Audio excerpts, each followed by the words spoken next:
Hello friends, स्वागत है आपका अपने यूट्यूब चैनल #क्रिएटिव आरती पोरवाल में। दोस्तों, मैं हूं आरती और आज फिर से एमसीसी ने अपनी ऑफिशियल वेबसाइट पर एक अर्जेंट नोटिस निकाला है। उसी नोटिस के बारे में आज बात करेंगे और आज एलिजिबिलिटी क्राइटेरिया के बारे में भी बात करेंगे।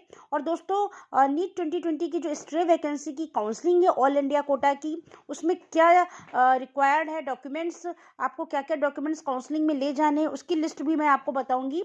लेकिन उसके पहले अगर अभी तक आपने मेरे चैनल को सब्सक्राइब नहीं किया है तो सब्सक्राइब कर लीजिए और उसके आगे जो बेल आइकन का बटन है उसे भी प्रेस कर दीजिए ताकि सारी लेटेस्ट इन्फॉर्मेशन आपको मिलती रहे। और अगर आपको ये वीडियो अच्छा लगे तो इसको लाइक और शेयर भी करिएगा। तो चलिए दोस्तों, बताते हैं। देखिए स्क्रीन पे जैसा कि आपको दिख रहा है कि एमसीसी ने अभी आज 6 जनवरी को एक अभी अर्जेंट ऑफिशियल नोटिस निकाला है। देख लेते हैं। Urgent attention candidate eligible to participate in stray vacancy round. जो एलिजिबल है कैंडिडेट्स स्ट्रे वैकेंसी राउंड के लिए, ये उनके लिए नोटिस है। As you are aware that today, that is 6 January 2021 is the last day of registration for stray vacancy round. The revised schedule for registration, reset and payment facility has been revised as follows। आपको candidates मालूम है कि आज जो है last day है 6 जनवरी, तो इसके लिए उन्होंने फिर से शेड्यूल निकाल दिया है। Fresh registration for stray vacancy round ये अवेलेबल है आपके लिए आज रात 8 बजे तक। फिर आप उसको reset option for stray vacancy round कर सकते हैं 6 जनवरी यानी आज शाम को 5 बजे तक। और payment facility for stray vacancy round ये आपको 6 जनवरी यानी आज रात के 12 बजे तक आप कर सकते हैं। तो आज आपका ये रजिस्ट्रेशन का पूरा जो काउंसलिंग का ये फर्स्ट स्टेप है ये कंप्लीट हो जाएगा। और इस फर्स्ट स्टेप के बाद नेक्स्ट स्टेप होगा जो कल कैंडिडेट लिस्ट रिलीज होगी एमसीसी की ऑफिशियल वेबसाइट पर। और जितने भी इंस्टीट्यूट हैं एम्स, जिपमर, ये अपनी ऑफिशियल वेबसाइट पर भी कैंडिडेट लिस्ट एक निकालेंगे, उसमें आप अपना नाम देख लीजिएगा। फिर अगर आपका नाम है फिर आपको ये डिसाइड करना होगा कि आपको किस कॉलेज के लिए, किस इंस्टीट्यूट के लिए काउंसलिंग के लिए जाना है। उसकी डिटेल्स उसकी ऑफिशियल वेबसाइट से निकाल कर आप वहाँ जो काउंसलिंग का वेन्यू डिटेल होगी, शेड्यूल है, उस हिसाब से पहुँच जाइएगा। तो दोस्तों, कई कैंडिडेट्स ने मुझसे पूछा था कि मैम इसके लिए एसेंशियल डॉक्यूमेंट्स बता दीजिए, तो आज मैं एक बार आपको रिपीट कर देती हूँ फिर से। दोस्तों, जैसा कि Manipal, BLD, AIIMS, JIPMER, AMU, BHU, हर इंस्टीट्यूट में काउंसलिंग में जो उनकी ऑफिशियल वेबसाइट पर नोटिस निकाला उसमें अलग अलग सब ने डॉक्यूमेंट्स का डिटेल दिया हुआ है। मैं फिर भी आपको एक जनरल वे में बता देती हूँ कि क्या क्या डॉक्यूमेंट्स लगेंगे। सबसे पहला रजिस्ट्रेशन फॉर्म टेक का प्रिंट आउट आपको लेना है। जो आप रजिस्ट्रेशन कराएंगे जिस इंस्टीट्यूट के लिए आप जा रहे हैं, तो उसको फिल करना है and keep it along with the original documents. Second, NEET 2020 hall ticket and admit card issued by NTA. NTA के से आपको जो एडमिट कार्ड मिला था, और नीट 2020 जिसको हॉल टिकट भी कहते हैं। एडमिट कार्ड, नीट 2020 का रिजल्ट यानी रैंक लेटर, आपकी क्या रैंक आई है, स्कोर कार्ड आपको मिला होगा। चौथा, आपको चाहिए 10th स्टैंडर्ड मार्कशीट, जो आपका बर्थ ऑफ सर्टिफिकेट का जिसको कहते हैं सर्टिफिकेट, तो 10th का सर्टिफिकेट आपको इसमें लगेगा। मार्कशीट लगेगी 12th की। इसके बाद 12th का ही सर्टिफिकेट लगेगा, यानी 10th और 12th दोनों की ओरिजिनल मार्कशीट और ओरिजिनल सर्टिफिकेट। फिर ट्रांसफ़र सर्टिफिकेट भी लगेगा। कंडक्ट सर्टिफिकेट जिसको आप करेक्टर सर्टिफिकेट भी कहते हैं। Equivalence certificate from association of Indian university new Delhi in case of students with foreign qualification. अगर आपके पास फॉरेन की क्वालिफिकेशन है तो आप उसके समान में जो भी एसोसिएशन ऑफ इंडिया की यूनिवर्सिटी हो उसका लगा सकते हैं।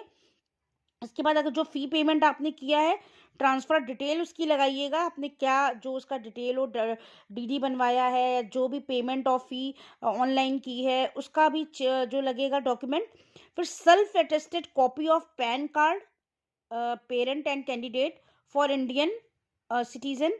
Self attested copy of Aadhaar card of candidate. फिर one set of self attested photo copies of all the above documents. जितना भी आपका ये फोटो कॉपीज ओरिजिनल तो जमा करने ही है, इसके अलावा इनकी फोटो कॉपीज भी आप करा लीजिएगा, वो सेल्फ अटेस्टेड होनी चाहिए, यानी सब पर आप अपना नाम लिख दीजिएगा। 4 recent identical passport size photograph, बिल्कुल एक जैसी 4 आपको पासपोर्ट साइज की फोटो चाहिए। इसके बाद आपको notarised course discontinuation bond to submitted on RS 200 stamp paper as per the format attached. Please take a printout of the attached format as A4 size paper. Fill it, keep and it without original documents. On seat allotment, it requires our legal term at the counseling venue with facility to get the course discontinuation bond. दोस्तों ये जो है ये मणिपाल के लिए essential निकाला है, लेकिन ये हर यूनिवर्सिटी में ज़रूरी नहीं है। तो ये पॉइंट आप देख लीजिएगा कि आप जिसके लिए काउंसलिंग में जा रहे हैं उसमें अगर ये दिया होगा तो आपको ये भी A4 शीट पर निकलवाना होगा, और नहीं तो कोई ज़रूरत नहीं है स्टैम्प पेपर की। इसके बाद notarise declaration by the parent to be submitted on a 20 rupees stamp paper per the format attached. Notarized declaration by the student if attached 18 years of age on the day of admission to be submitted on a 20 rupees stamp paper per for the format. Caste certificate चाहिए अगर आप EWS certificate चाहिए अगर आप EWS category में आते हैं as per the format provided in NEET 2020 information brochure. दोस्तों ये जनरल कैटेगरी के लिए डॉक्यूमेंट्स थे, और अगर आप किसी और कैटेगरी से बिलोंग करते हैं OBC SC ST तो उसके लिए उसका कास्ट सर्टिफिकेट चाहिए, और बाकी सारे डॉक्यूमेंट्स यही भी लगेंगे जो जनरल में हैं। तो ये पूरी इस रिक्वायर्ड लिस्ट थी डॉक्यूमेंट्स की, ये मैंने आपको बता दी। और ये अर्जेंट नोटिफिकेशन जो MCC ने निकाला है अभी अभी, इसको आप एक बार रीचेक कर लीजिएगा। तो जो बच्चों आज आखिरी दिन है, आप देख लीजिए, आपको रजिस्ट्रेशन करा लीजिए।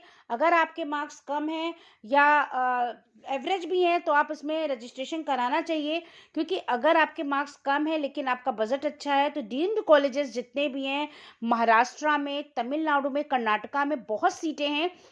मैंने सीट मैट्रिक्स का एक वीडियो बनाया है, उसका लिंक मैं दे दूंगी।